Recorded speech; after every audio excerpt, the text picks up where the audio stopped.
great to be joined again by the Republican senator from Texas, Ted Cruz, who chairs the Commerce Committee. Senator, welcome back. It's good to see you. A busy day when it comes to the reconciliation process as we track the parliamentarian in your chamber, a Rules Committee in the House.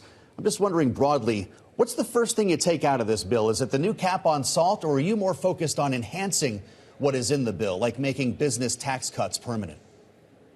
Well, listen, I think the House did a good job starting this process. We're going to get this bill accomplished. We're going to get it passed because it's the main vehicle to deliver on the promises we made to the American people in November. And so it's the main vehicle to deliver the funding to secure the border. It's the main vehicle to rebuild our military. It's the main vehicle to extend the 2017 tax cuts and make them bigger and bolder. And that's critical for economic growth and jobs. The process of the back and forth is ongoing. And so in the Senate right now, each committee is releasing its language. And the Senate is going to take some different approaches than the House did. And ultimately, there will be a conference and the two will come together. And I think through that process, the bill will get better. Well, and certainly the Commerce Committee has made some changes to the House legislation, including in the bill you released last week, a tweak to the moratorium on state AI laws, tying it to the federal broadband expansion program. Mr. Chairman, are you confident that can get through the Senate? Frankly, has the parliamentarian suggested to you that will pass muster when it comes to the Byrd rule? Well, we have yet to argue this before the parliamentarian. I anticipate that we will do so this week, either this week or next week, and it certainly will be challenged. That provision will be challenged in front of the parliamentarian. I don't know how she'll rule.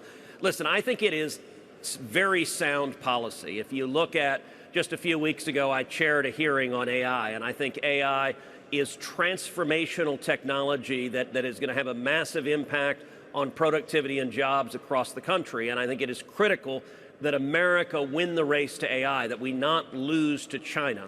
And the hearing I chaired, we had witnesses from across the industry testifying. Everyone agreed there is a real danger of state legislation, and in particular, states like California adopting a heavy-handed nanny state approach, much like the European Union, which would cripple America's leadership in AI. And so I think it is sound policy. Whether it gets enacted on reconciliation or not is a question that's still being argued. You've got the FAA, of course, in your purview, Senator, and it's an agency that we've all as Americans talked about a lot recently. This is something that touches all of our viewers and listeners. You've got a little over $12 billion here for enhancements and improvements. Is that enough money to replace the nation's air traffic control system? Well, $12.5 billion is a major investment in modernizing air traffic control. There's no doubt we need to do so. It's something I've been fighting for over a decade in the Senate, that if you look right now at our air traffic control system, it's outdated equipment. They use radars from the 1950s. They use little slips of paper and computers that have floppy disks. My guess is a lot of your viewers don't even remember what floppy disks were, and yet that's what we rely on to keep our flying public safe.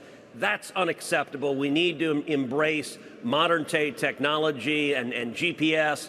There are enormous upsides, and so $12.5 billion is a major investment. I also think we need reforms to improve the system. That's something that's going to be a real priority for the Commerce Committee.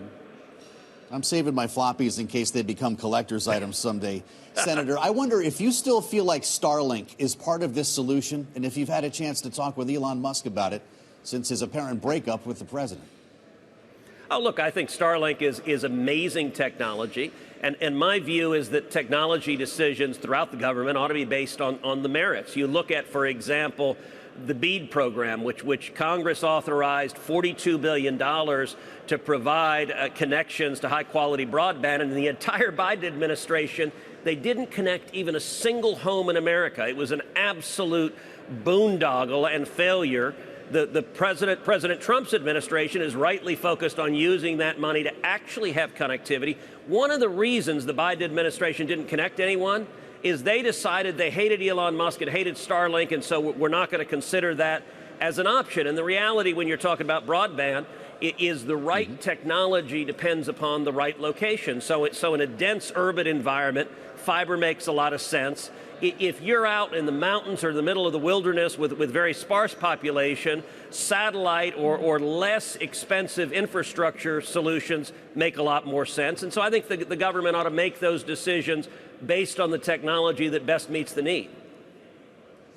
Mr. Chairman, I'd like to ask you about words we heard from another Senate Chairman, Lindsey Graham of the Budget Committee, who suggested in an interview today that this package may end up needing to be broken up in different parts after all, which, of course, was the original plan of the Majority Leader, John Thune. Is it acceptable to you? Do you think it would be acceptable for the president to not get his entire legislative agenda done in one single beautiful bill?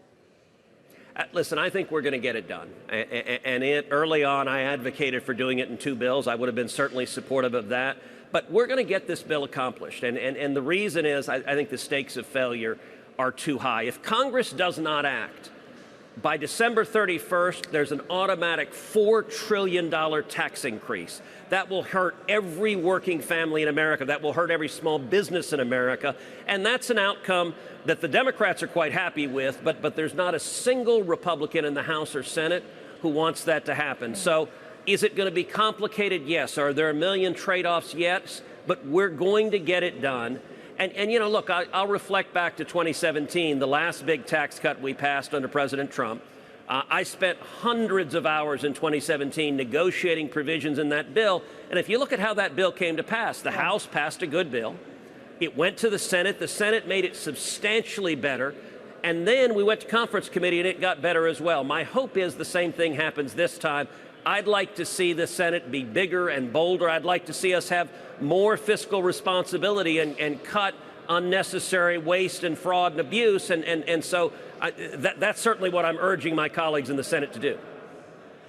Well, and you'd like to see Trump savings accounts for newborns become a reality. That, of course, was your brainchild, Senator. The law stipulates the baby must be a United States citizen at birth. And I wonder what assumptions you are making about the status of birthright citizenship here. Well, look, this particular provision doesn't resolve that. It just relies on U.S. law. And so right now, U.S. law confers citizenship on birth. I think birthright citizenship is a policy that doesn't make sense because it encourages illegal immigration. So I've long advocated for changing that policy. But this bill is an economic bill, so it's not purporting to resolve immigration questions. What this bill is doing, and I'm proud to have introduced it and to be fighting for it, it's in the bill, it's going to be enacted. This will create an investment account for every child in America. And newborn children born this year would receive $1,000 to seed that account. And then each year, parents and family and employers would be able to contribute up to $5,000 a year in a tax-advantaged account. That money would grow, and it would be invested in the stock market, in the S&P 500. And if you assume, let's assume a little girl, little boy born this year has the $1,000 and then has $5,000 invested each year. If you assume historic rates of growth of the S&P 500, that little baby, by the time he or she turns 18, would have $170,000 in their account. If they kept on investing $5,000 a year, by the time they turn 35, they would have $700,000 in that account. And that's for every child in America. That is a really powerful way to enable every child to have the benefits of compound growth. Senator, I want to go to L.A. with you for a moment here because I know you're very sensitive to constitutional law, and I'm sure you have very strong feelings about some of the things that we've seen on the streets of America's second largest city over the past 4 days. We received a statement from the chief of police, LAPD Chief Jim McDonnell, responding to the possible deployment of Marines, which now, of course, has happened. We've got 700 deployed from Camp Pendleton. He starts by writing, the LAPD has not received any formal notification the Marines will be arriving. However, their arrival of federal military forces in Los Angeles, absent clear coordination, presents a significant logistical and operational challenge for those of us charged with safeguarding this city. Is what the president is doing right now fair to the police in Los Angeles? Well, listen, what is not fair to the police in Los Angeles is the actions of Karen Bass, the Democrat mayor, and the actions of Gavin Newsom, the Democrat governor. What we're seeing in L.A. is horrific. We're seeing violent riots that are breaking out and spilling on day after day after day. We're seeing police cars firebombed. We're seeing protesters protesting against the enforcement of federal immigration law. And I got to say, it is a bizarre image to see protesters who say, do not enforce immigration law, we want to be here illegally, to see them waving Mexican flags for the proposition, don't you dare send us back to the country whose flag we're waving. That makes no sense. Should police have a say in whether troops are deployed, though?